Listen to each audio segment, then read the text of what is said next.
नमस्कार दोस्तों, स्वागत है आप सबका हमारे इस न्यू वीडियो में। दर्शकों, हिंदू हो, मुस्लिम हो, सिख हो या ईसाई हो, इन सबको जो बनाने वाला भगवान है वो तो एक ही है। लेकिन जब वो एक है तो उस भगवान को प्राप्त करने की जो विधि है वो अनेक क्यों, ये सवाल आपके जहन में भी खटकता होगा। आज हम इस सवाल को पूरी तरीके से सॉल्व करने वाले हैं इस वीडियो के माध्यम से। तो आपसे हमारी गुजारिश है, इस वीडियो को अंत तक जरूर देखें, क्योंकि आज के इस वीडियो में धर्म के ठेकेदारों का पर्दाफाश होने वाला है। तो आइए दिखाते हैं सबसे पहले हम आपको वो खास वीडियो। आपका हमारा नाम घनश्याम है और पृथ्वीपुर से हूँ मैं। सर, आप क्या करते हैं? सर मैं टीचर हूँ, गवर्नमेंट टीचर हूँ, सेंट्रल गवर्नमेंट जी। तो आप एक एजुकेटेड पर्सन हैं, संत रामपाल जी महाराज जी के इस भंडारे समागम में पहली मर्तबा आए हुए हैं। तो आप क्या कुछ कहना चाहते हैं इस सत्संग के बारे में और संत रामपाल जी महाराज जी के बारे में? सर मैं मतलब यहाँ पहली बार आया, लेकिन इसके अलावा भी कई जगह गया। जितने भी हमारे मतलब स्पिरिचुअल प्लेस हैं, मतलब तीर्थ स्थान है, चाहे वो बद्रीनाथ हो या फिर चित्रकूट हो, यहाँ बुंदेलखंड में लोग जाते हैं, या फिर जम्मू कश्मीर मतलब वैष्णो देवी हो, या फिर और भी जगह हो। लेकिन मुझे ये पता नहीं चला कि रियल गॉड क्या है, मतलब ईश्वर क्या है, इसके बारे में पता ही नहीं चला। कि ऐसा बोलते हैं कि ईश्वर एक है। जब ईश्वर एक है तो हर एक जगह पे अलग अलग देवी देवताओं की पूजा की जाती है, मूर्ति रखी हुई है।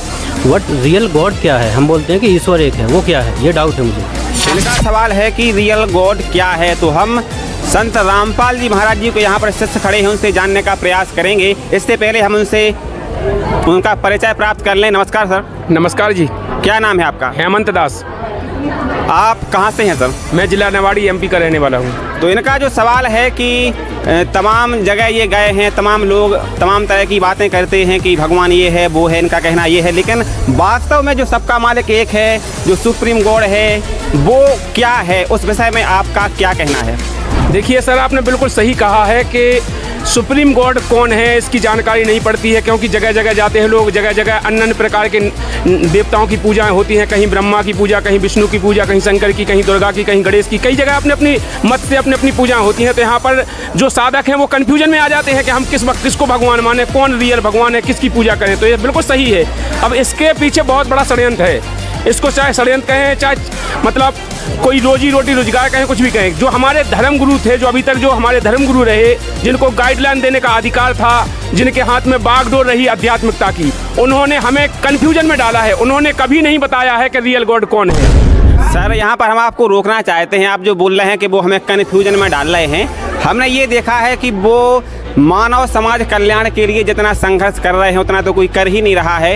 वो रात दिन लगे हैं समाज सेवा में, कथाएं कर रहे हैं, लोगों को भगवान के बारे में जानकारी दे रहे हैं, तमाम तरह का संघर्ष कर रहे हैं। आप ये कैसे कह सकते हैं कि वो क्या नाम से अपनी रोजी रोटी चला रहे हैं और भ्रमित कर रहे हैं जनता को? ये बात थोड़ी दिमाग में खटक रही है। बिल्कुल आपने सही कहा है, कथाएं कर रहे हैं, अपनी रोजी रोटी चला रहे हैं। कैसे? कोई कह देता है कि ब्रह्मा जी बड़े हैं, कोई कह देता है विष्णु जी बड़े हैं, कोई कह देता है नारायण ही सबके बाप है, कोई कह देता है कि मतलब इनके अलग अलग मत हैं। किसी भी कथावाचक के पास जाइए, किसी भी धर्मगुरु के पास जाइए, जिसके पास जाएंगे वो अलग अलग मत से बताएगा। जब सबका मालिक एक है तो सबको एक बताना चाहिए, उसकी साधना एक बताना चाहिए। ऐसा क्यों होता है कि जिसके पास जाते हैं वो अपने मत से बता देता है, अपने मत के मंत्र बता देता है, अपने मत के भगवान बता देता है, मतलब अपने ही मत से वो अपने अपने मतलब डाउट बताते हैं। तो हमारे जो धर्मगुरु हैं इन्हीं ने तो बिगाड़ा है इस अध्यात्मिक को। हम इसलिए कह रहे हैं, अगर ये सभी अपने सदग्रंथों में जो लिखा है उस आधार से अगर बता देते तो अब जो आध्यात्मिक ज्ञान जो उलझ गया है, इस पर कवि साहब ने एक वाणी बोली है कि नो मन सूत उलझिया ऋषि रहे झक मार, और सतगुरु ऐसा सुलझा दे कि उलझी ना तो दूजी बार। अगर सतगुरु होगा वो उसे सुलझा सकता है, नंतर नो मन सूत उलझ चुका है जी आध्यात्मिक का। चलिए, आपने कहा है कि उलझा रहे हैं, लेकिन एक शब्द आपने कहा है कि साहब, इन्होंने कहा है साहब, इन्होंने कहा कबीर साहब ने एक वाणी बोली। तो क्या ये कबीर साहब को भगवान मानते हैं? क्या कहते हैं आप कबीर साहब को? क्या है आपकी नजर में कबीर साहब? हमारी नजर में पूर्ण रियल गॉड है, जिनको इन्होंने कहा है कि वो रियल गॉड कौन है। वो रियल गॉड कबीर साहब ही है। 4 वेद 6 शास्त्र 18 पुराणों में जिनका प्रमाण है। आज उनके बताने वाले जो हैं वो पृथ्वी पर एक हैं, क्योंकि अभी तक जितने जो पृथ्वी पर संत थे इनको कोई जानकारी नहीं थी, इन्हें पता ही नहीं है कि कबीर साहब कौन है। इनका कहना है कि कबीर साहब ही वो मालिक हैं, सबका मालिक एक। इस विषय पर क्या कहना है कि आप सदग्रंथों को मानते हैं या नहीं मानते हैं?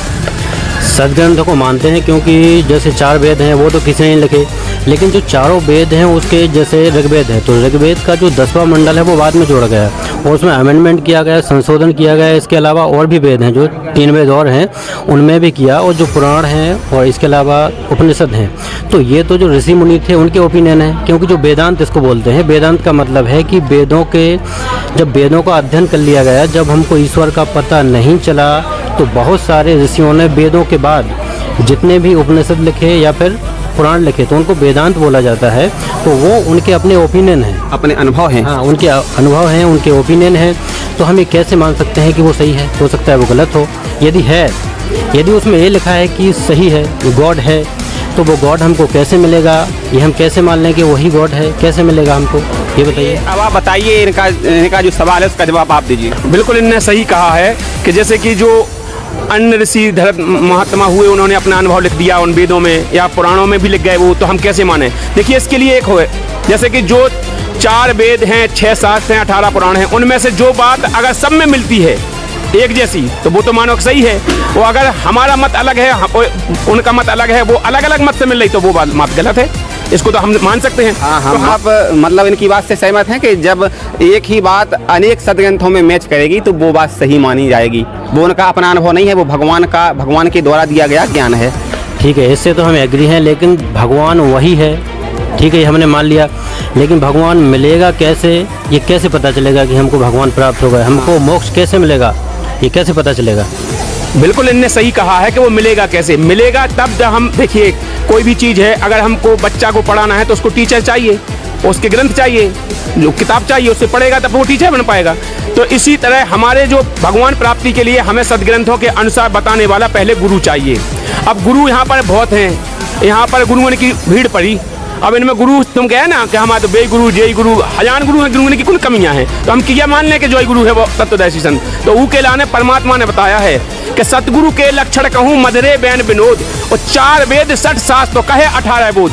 जो सतगुरु होगा वो 4 वेद 6 शास्त्र 18 पुराणों से प्रमाणित करके ज्ञान देगा। आज पृथ्वी पर एक भी ऐसा संत हो जो सब 4 वेद 6 शास्त्र 18 पुराण खोल के बताता हो? आप बताइए, संत रामपाल जी महाराज जी को छोड़कर ऐसा संत। ये बात जो ये दावे के साथ कर रहे हैं कि संत रामपाल जी महाराज जी के अतिरिक्त कोई भी संत धर्म ग्रंथों को खोल करके नहीं बताता है, तो मेरा भी व्यक्तिगत अनुभव है, मैंने भी अभी यहाँ पर सत्संग सुना, तो हर एक बात संत रामपाल जी महाराज सदग्रंथों को खोल करके दिखा रहे थे। तो अब आप इस पर क्या कहना चाहते हैं? देखिए, सदग्रंथों को खोल के दिखा रहे हैं, इसको हमने मान लिया, लेकिन हमको साल्वेशन कैसे मिलेगा, मतलब मोक्ष कैसे मिलेगा? ये मोक्ष कैसे पता चलेगा? मोक्ष कैसे मिलेगा? बहुत अच्छी बात है, बताएं आप इस पर। देखिए, मोक्ष के लिए यही बता रहे हैं कि जब लोग वो तत्वदर्शी संत नहीं मिलेगा, सदगुरु नहीं मिलेगा, सदगुरु के बताए अनुसार हमारे सदग्रंथों में प्रमाण है। देखिए, पहले तो प्रमाण मानना पड़ेगा, फिर उनमें ये भी प्रमाण है कि जितने भी साधकों को उनने सतलोक दिखाया, जगत में दिखाया। आज भी संत रामपाल जी महाराज जी के शिष्य ऐसे हजारों शिष्य हैं जिनको संत रामपाल जी महाराज जी ने जगत में सतलोक दिखा दिया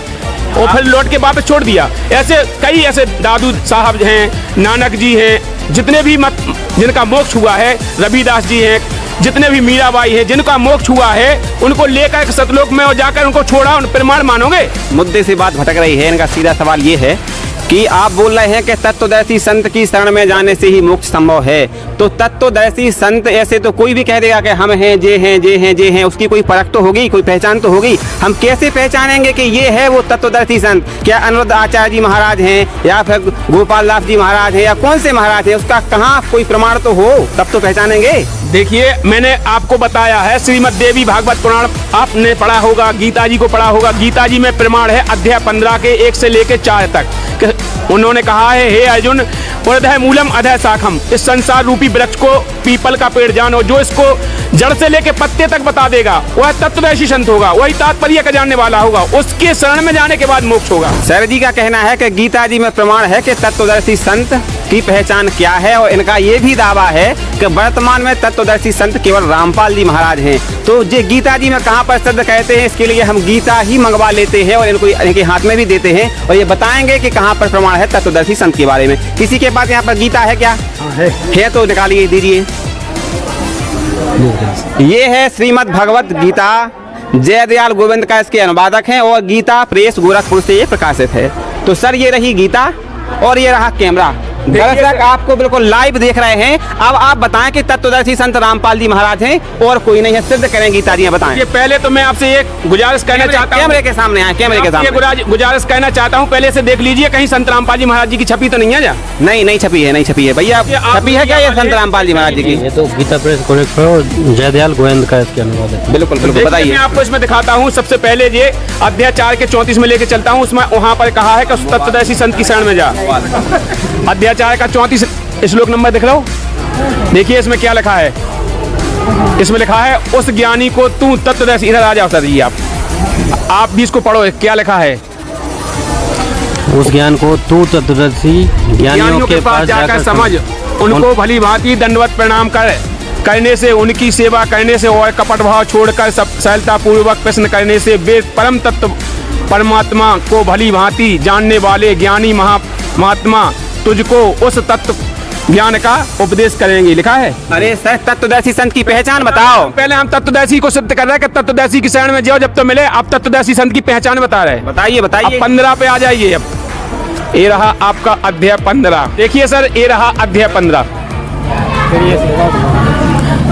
अध्याय 15 है। 15 का श्लोक नंबर पहला है जी। अब इसको अध्याय मूलम अध्याय शाखम पढ़ लो। अब न्यासी प्रभु अभ्यम छंदासी यश पैनानी या विद वेद सा वेद विद।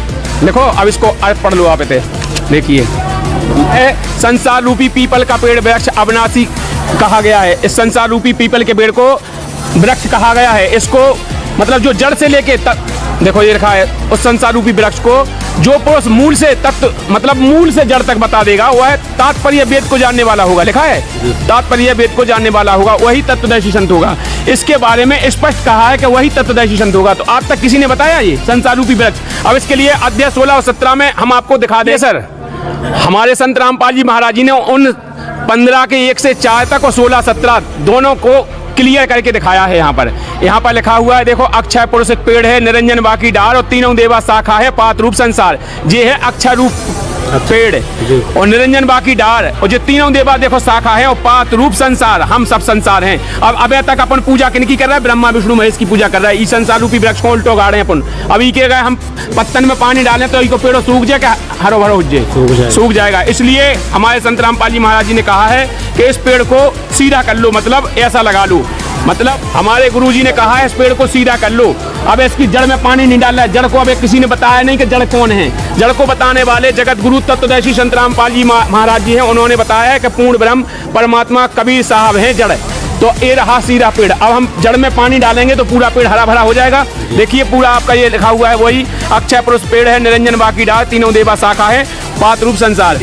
इससे अब सिद्ध होता है कि वो परमात्मा कबीर साहब हैं, तत्वदर्शी संत रामपाल जी महाराज जी हैं। तो अब संत रामपाल जी महाराज जी से जो पुरुष नाम उपदेश लेंगे उनका कल्याण निश्चय ही होगा। संत रामपाल जी महाराज जी एक विश्व में एकमात्र ऐसे संत हैं जिन्होंने आध्यात्मिक ज्ञान को क्लियर किया है और सबके सामने रूबरू करके बताया है कि वो मंत्र कौन है, उनका जाप कैसे करना चाहिए। सारी विधि संत रामपाल जी महाराज जी के पास है। इसके अलावा विश्व में जितने भी आपके धर्मगुरु हैं किसी के पास वो भक्ति विधि न वो ज्ञान नहीं है। अच्छा, यहाँ पर संत रामपाल जी महाराज जी के और भी अनुयायी खड़े हुए हैं, हम उनसे भी जानने की कोशिश करेंगे। ये तो सिद्ध हो गया है कि वर्तमान में तत्वदर्शी संत रामपाल जी महाराज हैं, इनका भी ये कहना है। अब इनका क्या गीता जी का भी कहना है कि नहीं है? जी, लेकिन इसमें एक और डाउट है कि तत्वदर्शी संत का कंफर्म होगा, तत्वदर्शी संत की चरण में जाने से मोक्ष मिलेगा, ये भी कंफर्म होगा। लेकिन मोक्ष कैसे मिलेगा? ये मरने के बाद हमको क्या पता है क्या होगा मरने के बाद? कैसे पता चलेगा कि मोक्ष मिला कि नहीं मिला? सर जी, अध्याय 18 के श्लोक नंबर 62 में कहा है कि हे अर्जुन, तू मोक्ष प्राप्ति चाहता है तो उस तत्वदर्शी संत की शरण में जा जिसकी कृपा से सनातन धर्म और शाश्वत धाम को प्राप्त होगा। स्पष्ट गीता जी में लिखा हुआ है। जब गीता जी स्वयं बता रही, प्रमाण दे रही, जिस गीता में सब प्रमाण मिल रहा है, उस मंत्र का जाप, कौन मंत्र का जाप करना है, कैसे उसकी मोक्ष होगा, फिर क्यों नहीं मानोगे आप? इनका कहना ये है कि तत्वदर्शी संत मिल जाए, इसके बाद जो तत्वदर्शी संत आपको भक्ति मार्ग बताएगा, जो मंत्र बताएगा और जो नियम बताएगा, उनको फॉलो करने के बाद हमें मोक्ष की प्राप्ति हो जाएगी। अब आपका ये भी कहना है कि हमें ये कैसे फील होगा कि हमें मोक्ष मिल गया है, शरीर छोड़ने के बाद ये कैसे फील करेंगे, यही कहना चाहते हैं जी आप? जी सर। ये बताएं, आपके मोक्ष हो गया, आप कैसे पता लगेगा? देखिए, प्रमाण तो ये हो सकता है या तो जैसे जो जिनने मोक्ष प्राप्ति की है उन धर्मगुरुओं के बारे में लिखा है, जिनने मोक्ष किया है उन महात्माओं के बारे में लिखा है कि इनको मोक्ष मिला है। हमारे के थोड़ी हम बताएं कि देखो हमने मोक्ष प्राप्ति कर ली। इसके लिए प्रमाण ही माना जाएगा। अपनी गीता जी में प्रमाण लिखा है। अब हम फिर काय से प्रमाण दें? हम जैसे हम कहें कि हमें नहीं मानत, कैसे हम बताएं तुम्हारे पिताजी को होते, हम नहीं मानत, लिखो नहीं मानत, तो क्या कैसे बता दें? नहीं, इनकी बात से हम भी सहमत हैं कि जैसे अपन जब विधि से भक्ति साधना करेंगे तो उस विधि से हमें भगवान की प्राप्ति हो जाएगी और हमारा मोक्ष हो जाएगा। मोक्ष करने के बाद थोड़ी ना कोई अनुभव बताएगा कि हमारा मोक्ष हो गया है, फिर वो अनुभव आकर के बताएगा। वो तो उसका मोक्ष हो जाता है, फिर वो जन्म मरण के चक्कर से ही छुटकारा पा जाता है। देखा आपने, संत रामपाल जी महाराज जी के शिष्यों ने किस तरीके से सदग्रंथों के माध्यम से ये प्रूफ कर दिया कि तत्वदर्शी संत कौन है, तत्वदर्शी संत की क्या पहचान है। इस वीडियो को देखने के बाद आपके बहुत से क्वेश्चन हल हो गए होंगे। दर्शकों, ये वीडियो आपको कैसा लगा कमेंट बॉक्स में अपनी राय जरूर दें। अगर आप हमारे चैनल पर नए हैं तो चैनल को सब्सक्राइब करें, बेल आइकन को प्रेस करें ताकि आने वाले वीडियो का नोटिफिकेशन आप तक सबसे पहले पहुंच सके। इस वीडियो में बस इतना ही, मिलते हैं अगले वीडियो में, तब तक के लिए नमस्कार।